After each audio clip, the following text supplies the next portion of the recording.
Hey guys, AJAX 22 here, continuing with the Guns of the Punisher Armory series. Another toy that I've got sitting around that, well, the only reason I have one of these is pretty much if you're a fan of the Punisher Armory and you want to collect every one. They're totally impractical.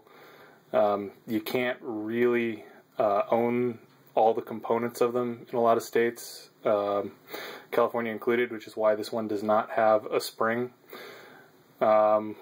It's a ballistic knife. Well, it would be a ballistic knife if it had the spring in it. Right now, it's just a knife. Anodized plastic. It's got this little rubber-tipped sheath that you use to push the knife down to cock it. Has a really crappy, super chintzy release that you push. It releases the knife. The knife goes flying out, but it doesn't. If you don't have the spring in it. But that's the one. That's Punisher Armory, page 26.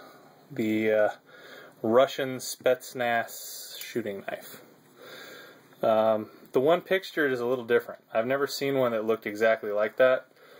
The only ones I've seen really are the chintzy knockoff ones. They're supposed to be a lot of fun with the spring. I've never sprung it, so to me it's just sort of a paperweight and a cheesy, letter opener. Just want to be very clear. These are legal without the spring. If you put the spring in them, you've committed horrible federal crimes and you've committed probably some state crimes depending on where you live. I'm in California, and with the spring, these are very, very naughty. Don't do it. Not worth it. I mean, it's, unless you're a Punisher fan, there's literally not really any good use for one of these. Maybe a new one that's better made. The way the law's written, I've actually been looking into replacing the spring unit with earth magnets.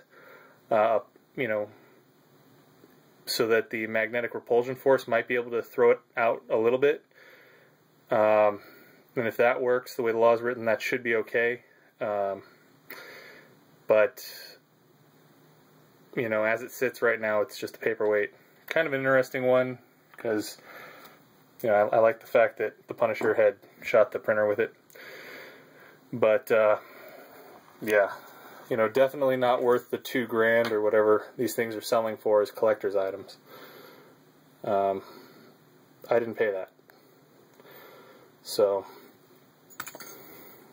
back in the day, these were cheap, really cheap. Yeah, there's not a lot to one of these things.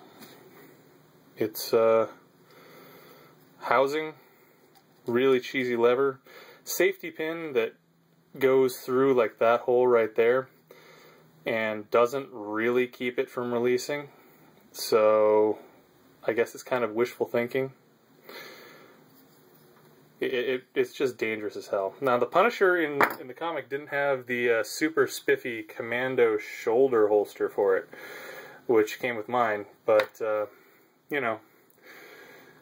he had a lot more of them than I did, so I'm not going to be acquiring as many as him, just because they're really not that much fun. At least in California. If you lived in another state where it was legal to put the spring in, there's some real gray areas with putting the spring in under federal law. It's just dicey as hell. They used a lot of the Commerce Clause restrictions, and I've never heard anyone being charged with one of these, for assembling it and playing with it, but it's pretty clear that it's not okay to put the spring in it. So, if you guys are out there and you have one, make sure you don't have a spring in it. Unless you live in a country where that's cool, because, free countries do exist out there in the world somewhere, I've heard. Alright, yeah, that's what I got. Issue number 1. Page 26, the shooting knife. All right. Have a good one.